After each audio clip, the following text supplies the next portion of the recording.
It's time for one of my favorite DFB videos of the year. We've got glittery desserts and secret soups and skulls you can whack open with a hammer. When I tell you we've tried everything at Disney World, I mean it, and these are the best things we've eaten so far in 2025.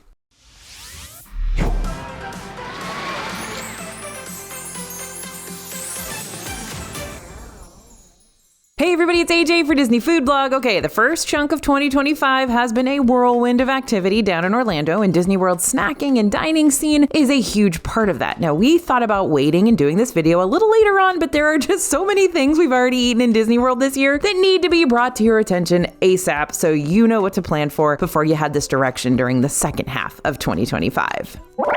Unlike Universal Orlando, where Auntie Anne's pretzels are running rampant across the parks, you don't have the freedom to pick up and order those classic mall food court snacks over on the Disney World scene. Or do you?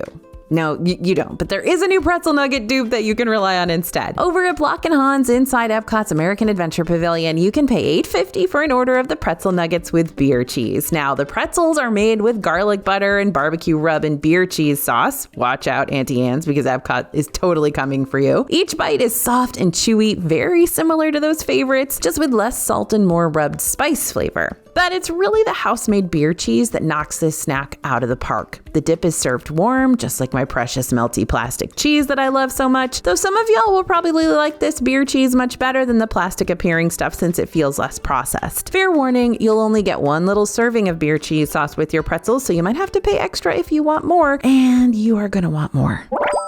Now, these are a little autumn coated, but I for one think that apple cider donuts should be enjoyed all year round. And apparently the Friar's Nook over in Magic Kingdom is with me on this. For just over $6, you can get an order of 5 apple cider spiced donut holes covered in sugar and drizzled with caramel sauce. Now, when these first came out, they were this weird neon green color, but now they're just normal colored, and that's great. I prefer it. Now, to be fair, they're not going to be the same as a market fresh apple cider donut like we used to get at the Apple Festival when I was a kid, but they are still mighty tasty. These donuts are more like cake donuts, so they're a bit more dense than you might be expecting if you're into Krispy Kremes. However, once you know what to expect, these have a great texture, nice and fluffy on the inside, a little crispy on the outside. Now, each donut hole does have small, tender apple pieces mixed in with the batter, giving each bite a nice spiced flavor. The dough isn't overly sweet, but the sugar on top definitely adds a whole layer of sweetness to things. Maybe this is my love for all things sauce speaking, but the caramel sauce really is the perfect finishing touch for these. The flavor is kind of like apple pie goo, you know, like the best part about the apple pie. And overall, it's a great additional sweet option for Magic Kingdom that's easy to share, but also just as easy to demolish all by yourself.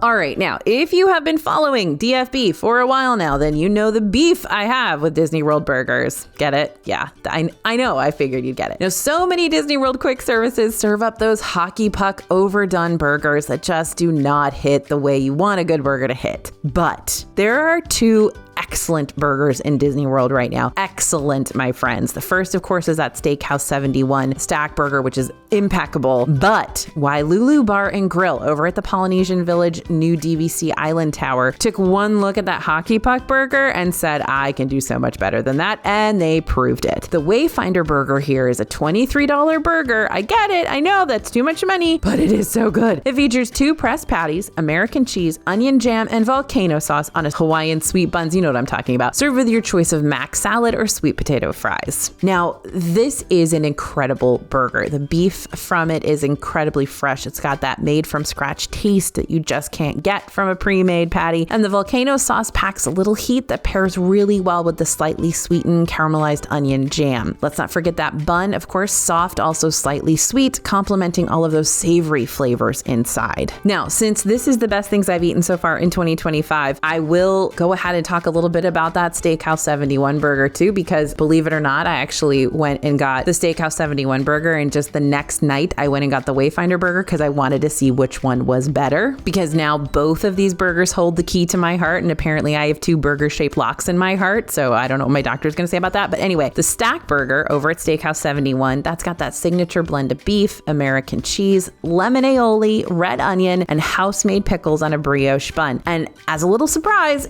it comes topped with a piece of pork belly that just gives even more flavor to this whole situation. You can grab this one for $24, and it comes with your choice of a petite wedge salad, Parmesan fries, or pasta salad. But I realize I've talked about these burgers now for about 20 minutes. They are both so good. And the jury is still out for me on which one is better. That's how good the Wayfinder burger is. It has come up to the level of the Stack burger in just a couple of months. So Epic Burgers, go get them.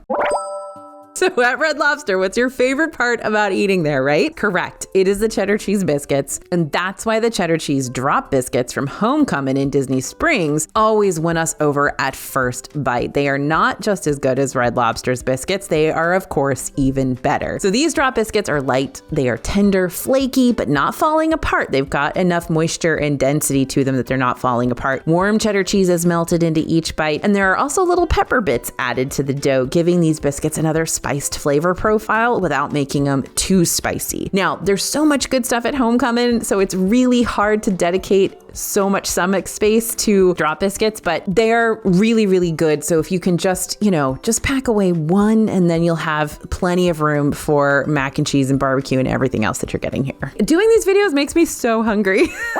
Next, we're going to talk about peanut butter mousse pie. And this is over at the Cake Bake Shop at Disney's Boardwalk Inn. Now, I know y'all think that this place is just way too expensive, but I will tell you right now, the food is really good. I think I've only had one thing here that I would not immediately get again, and potentially even travel to Disney World just to get again. Anyway, if you go to the Cake Bake Shop's Grab and Go Bakery, you can get that chocolate peanut butter mousse pie in a little cup, and it's $15. You used to be able to get the slice of peanut butter pie, but now you can only get that in the restaurant. If you're at the bakery, they're going to give you this little cup of the pie. This pie is made with Belgian chocolate cookie crust filled with a creamy peanut butter mousse and topped with chocolate ganache and freshly roasted chopped peanuts. It is a giant Reese's peanut butter cup with way more filling. And yes, that is the biggest compliment I could give basically any dessert, because I am a huge Reese's fan. So the texture of this filling is gooey and whipped, but still has enough structure and density, so it's easy to scoop out of the cup and eat. It's like a peanut butter pie filling. As is the case with 99.999% of Cake Bake Shop treats, this one's got a little edible glitter sprinkled on top. Now, for those of you who aren't as peanut butter passionate as I am, I will say that the lemon blueberry cake here is also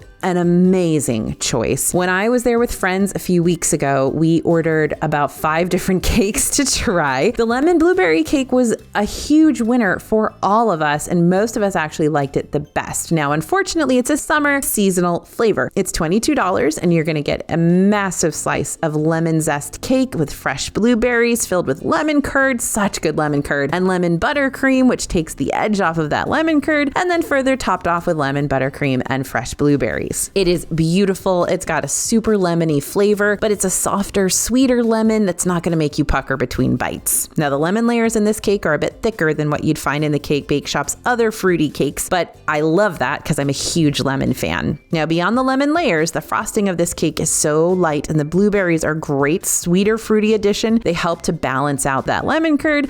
And again, this is still going to be a buttercream solid frosting. The only part of these treats we don't love, of course, is the prices. I mean, just to address the sparkle dragon in the room, $15 to $22 for a dessert is steep, but with that price, you are getting big, decadent, rich desserts, probably at least 2 servings worth of desserts, with a quality that is not going to let you down. All right, AJ confession time. The prices for Disney food sneak up on me big time, and that's saying something, because I feel like I'm always trying to do a good job staying on top of what desserts and snacks and entrees cost. And that's why the DFB team and I have reworked our free Disney World planning worksheets for you. These are a perfect way to budget, and they cost you nothing because we want to help keep the sticker shock away. Using these planning worksheets helps you get a good idea of what you'll be spending and saving during your vacation before you go. So to pick up those free worksheets, just scan the QR code you see now, and we can send the free planning sheets to you ASAP, or click on the link in the video's description and head to disneyfoodblog.com/disneyplans after this.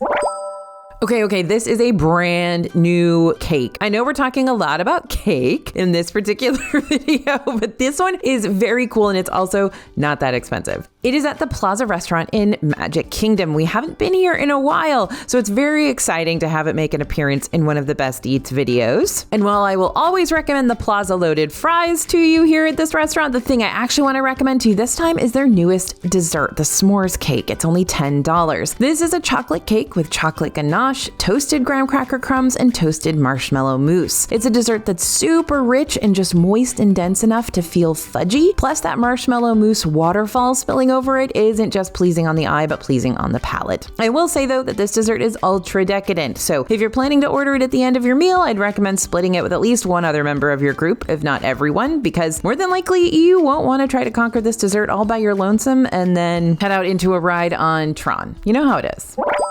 Okay, now here's an interesting option at Cake Bake that we maybe weren't expecting. Now from the name and the glitz and the glitter, you might not expect the Cake Bake Shop to do a savory so well, but this soup is absolutely one of the best things I've eaten in Disney World. The velvet chicken soup is made with chicken stock, poached chicken cream, and it's served with a toasted half French baguette. Simple, but executed perfectly and a great portion to be full, but not too full that you can't venture into Epcot for some more rides after lunch. Want even more great restaurant info and tips? After today's video, check out dfbstore.com to find our ultimate DFB guide to Walt Disney World dining. It's loaded with information about every single one of the Disney World restaurants because our team has been to and reviewed them all. And don't forget to type in code YouTube to save money on your total purchase. And now for what's probably the most interactive dessert on today's Best Eats video, we've got the chocolate sugar skull from Frontera Cocina over in Disney Springs. So this chocolate sugar skull is a chocolate shell filled with white chocolate key lime mousse, raspberry compote, and vanilla sponge cake that's soaked with key lime syrup and topped with an additional layer of graham cracker crumble. This is a pricey dessert, y'all, as in it's more than the desserts at Cake Bake Shop. It's $29 per skull, but if you're coming here for a special occasion, this is definitely one of the most unique treats you'll find across the whole shopping district. For starters, it's got hand-painted details to really give that sugar skull complexion, and it's also a piñata. You'll be given a little wooden mallet to crack open your dessert, and while it's a little harder to crack than we originally anticipated, once you do get inside, you'll find all those creamy, spongy ingredients like I mentioned earlier. And it does look a little interesting when it's all coming out. Now, the raspberry preserve here has more of a sour taste to it, but that really helps break up the sweetness coming from all the other ingredients, as well as the hard chocolate skull and shell. Kids are gonna love this, adults are gonna love this, grandparents will be kind of disturbed, but also probably love this. And it's a great treat for any group who's aspiring to be the next Addams Family. Snap, snap.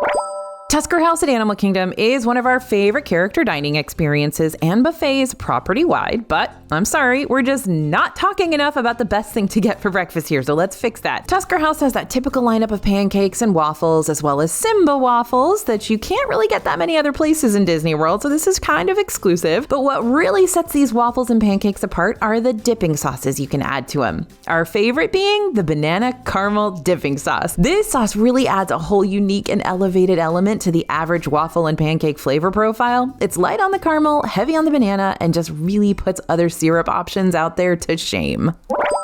If you are bored of eating the same Mickey Mouse snacks during your Disney World vacation, then I've got a much more unique option that you might want to consider. This is the Mickey Chocolate Shoe from Gasparilla Island Grill at Grand Floridian Resort and Spa. And when I say shoe, it's not like S-H-O-E, it's C-H-O-U-X. It's just under $7, which is a great price for like a fancy patisserie. And it's made with chocolate pata choux, shaped like my favorite mouse, no offense, Minnie, and filled with chocolate chantilly cream.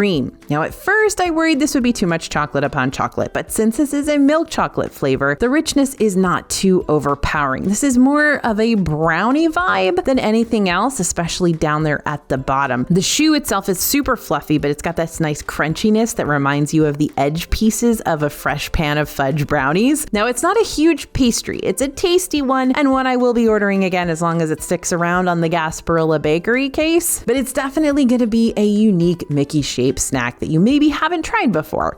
But I really do have a more unique way you can enjoy a Mickey shaped waffle at Rick's Sports Bar and Grill inside Disney's Coronado Springs Resort, which I know you're like, AJ, I've never heard of that place, but it exists, I promise. You can order the chicken stuffed waffles on the breakfast menu, which comes with 4 Mickey waffles on a stick, and these waffles are also stuffed with chicken tenders, and served with a side of dippable maple syrup and herb butter house potatoes. These things are adorable and really, really good. I know you wouldn't think that a random sports bar at Coronado Springs is gonna serve one of the best versions of Mickey waffles for breakfast that we've ever had, and yet here we go. I don't know what to tell you. The waffle itself is light and fluffy and delicious, and it's even better because the chicken inside is both tender and savory. Even though these waffles aren't massive, they're the mini Mickey waffles, they still manage to be filling and a great option for kids, unless they'd rather leave their Mickey waffles chickenless.